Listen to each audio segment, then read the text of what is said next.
Hello, YouTube. This is an alcohol review of West Bottoms Whiskey Company's Kansas City Whiskey. According to the bottle, 750 mils, product of Kansas City, Missouri, 47 alcohol by volume, 94 proof.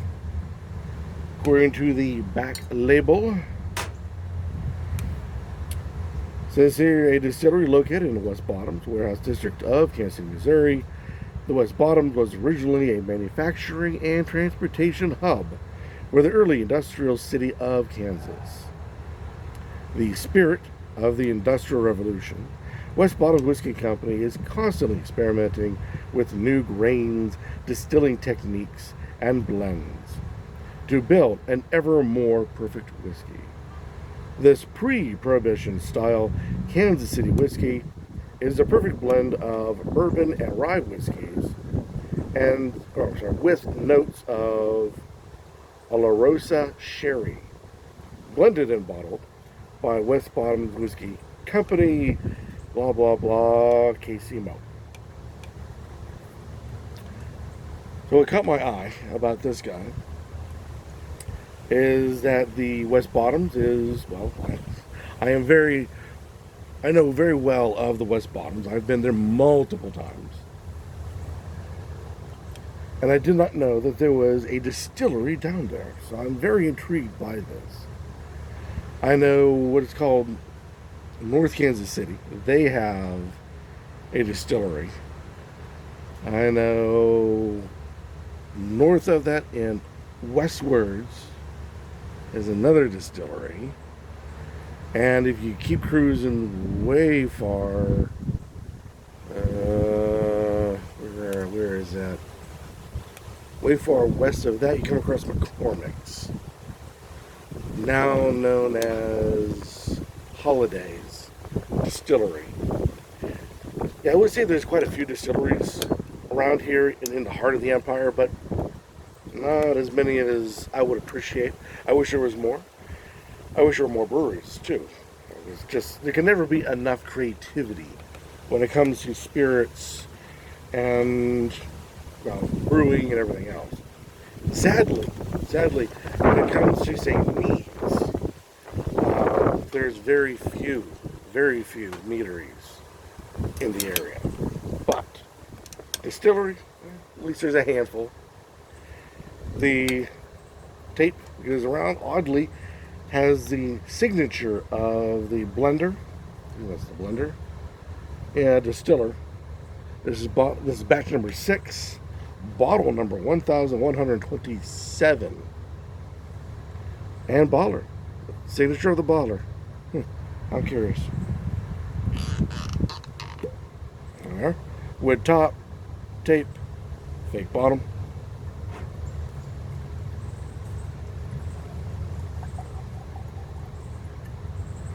The reason why I mentioned about the cork being fake is a long time ago there was a blight on the cork trees and has made cork rather expensive. So ever since then, people have been trying to find different ways to cheaply, of course, cork, whether it's wine or, in this case, whiskey. And fake has been I wouldn't call it a favorite, but has been a solid substitute. Alrighty. On my side of the camera, it is a caramel with heavy amounts of yellow. Now, thanks to one of the viewers out there, and informed me that they do not add in caramel coloring into bourbons. I did not know this. But apparently they do when it comes to certain whiskeys. Now, Kentucky straight whiskeys and some other whiskeys, they don't, just by the rules and regulations behind. But this is not. This is a blend. Just says Kansas City whiskey, and on the back, I read to you that it's rye, whiskey, and a sherry. Oloroso sherry. Which, if I understand the law right, which, like I said, this viewer brought this to my attention, so I had to go and check. Make sure I'm not giving you guys false information. Well, at least not too false information. That, yeah, this I believe they can put in as much caramel coloring as they wish. Why would anybody put in caramel coloring? Well, any kind of whiskey that goes into the vats and is distilled and whatnot comes out clear, much like vodka. They put it into the barrels for aging. The barrels are American oak, freshly, well, I don't know about to say freshly, they're brand new American oak charred barrels. It's part of the law. And that, of course, stains the whiskey and it gets this color. A factoid, I'm sure, that will not change your life one bit. The reason for the swirling is so we can take the solution, bring it up the glass, and then we'll see from there, we'll see an edge, and see how far it kind of drips down the sides. That dribbling is known as legs or tearing. Legs because if you look at this is going to sound terribly sexist, but it's true from what I understand. That is, look at the shape of a woman's legs. Not straight up and down. Curves. Thus, a bunch of boys drinking rather than romancing, wishing they were romancing but not admitting it, talking about women, thus women's legs. Legs, the tearing comes down. Tear, because of the squiggle coming down. Your choice of which one to use. Now, why are we worried about this legging and this tearing and all that sorts of thing? Because the thicker the solution, the longer it takes for it to tear. Because it sticks up the side. The stickier the solution, it means that there's a lot of residual sugars remaining still in the solution. That makes it thicker. So by looking at it, we can tell that with a thicker solution, it's going to have a heavier mouthfeel. Bad example, but inside the ballpark, syrupy. Now, will it be syrupy? Well, you look at it as watery, but when you compare it to, say, water, which has 0 sugar content, you'll notice one's a little bit sticky, a little kind of syrup-ish on the palate. And that's what we're talking about. So we can visually tell whether this is going to be sticky or syrupy or not. And it tears up fairly quick and fairly readily. Also, though somewhat true, some not true, it all depends. If you have that heaviness on the side of the glass and a slow tearing rate, not a whole lot of legs, the residual sugar implies it's going to be sweeter on the palate. Not always the case. Keep that in mind. What we have is, in this case, in this instance, and bam, starts to tear. So it tears up fairly quick, fairly nicely, evenly, all the way down. It just means that it should have a light mouthfeel and not be sweet. Oh my goodness. Alrighty. The other reason for doing the swirl is to put up on the side so when it evaporates and the shape of the glass causes it to funnel towards the nose, get a better smell out of it. And that first whiff, nothing but alcohol. Wow. I have a prediction this is going to either be very bitey or very, very much so on the burn side. After that, you get your apricots, you get caramel. There's a subtle smokiness in there.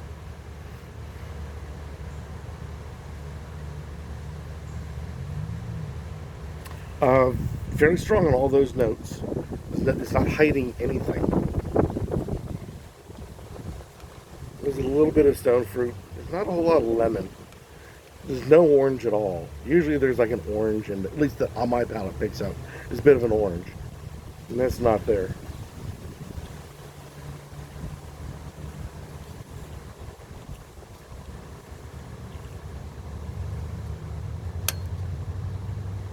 It's got a burn.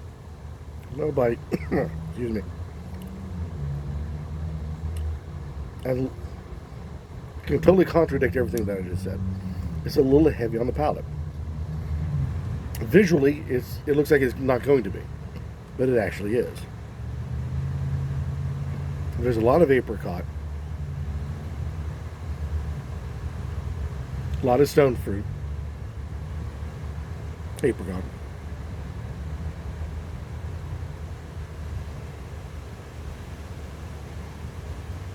caramel, vanilla. Has all the great tastes, all the wonderful flavors you're looking for in a bourbon, or sorry, in a whiskey. It does, but it has that fiery. Yeah, all right, all right, all right, all right.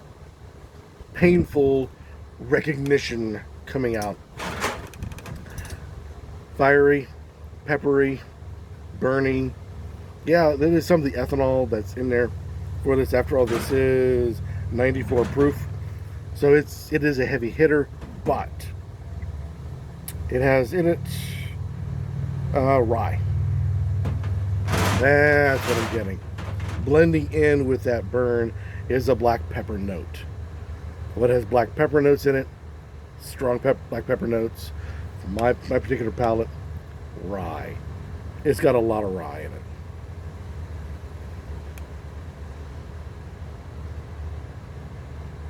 As a matter of fact, I wish it didn't have that rye in it. It's not bad. It's a little heavy for my palate. It's got about a medium to long hang time. And yeah, possibly on ice we would improve it. Usually that's a detriment, because if you put something on ice to cool it down, that coolness, not necessarily the ice, but that coolness knocks out upwards of 70% of the flavor. After all, the palate runs on, of course, body temperature and whatnot. And to make it cool, the body needs to warm up a little bit. That takes energy, that takes away this, that, and the other thing. You end up losing a lot of other flavors. So a lot of people, when they drink tequila, they'll take it and freeze it first. Now, because of the alcohol and everything else, it will not freeze solid. At least not in a standard, everyday, mundane freezer. But it does cool down the liquid enough that you can go and not taste some of the negatives that are in tequila. Believe it or not, there are some negatives in tequila. In this case, you add an ice cube or two. Well, such a small amount, one, barely ice cube. And it should knock out a lot of those negative rye notes.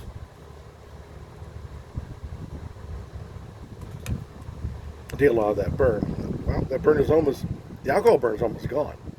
But that black pepper. See, I'm not a rye fan. Obviously, by my description of what's going on here. I would have to say, just for the layering effect, cut back the rye. I know there's no way we can as imbibers, but if those who are making this, those you boys in the West Bottom, boys and girls in the West Bottom, yeah, a little less rye would fit my palate much better. No rye at all would be, but yeah, cut it back a little bit. This is definitely a winter sipper. Lots of layers, very complex. The layers don't want to separate, so it's a little on the muddy side when it comes to all those wonderful flavors. But yeah, it is definitely fall, early spring, winter, definitely that time of year to have this as a straight sipper. Cocktail in the summer, I think it would go very well with its flavors, especially if you sweeten it up with a cola. Possibly fruit juices would also work well with this. I really do think this would play well as a cocktail. But give it a try. See what you guys think. This is West Bottom's Whiskey Company, Kansas City Whiskey. So I'm going to have to actually track these guys down and see if I can get a tour and see what else that they make. I love supporting local. Support local as best you can. But anyways, on with my conclusion. Any particular good, not even good, any particular comments about this particular product down below, please be warmly accepted as always, or better yet, go out, buy it, try it yourself, and review on the YouTube Spirits community, so we have an idea what you think of West Bottom Whiskey Company's Kansas City whiskey, and see if it's worth purchasing. Save our hard-earned money. And I wonder if they got, I don't know, I wonder what else that they make. I'm really curious now. But anyways, until next time, keep on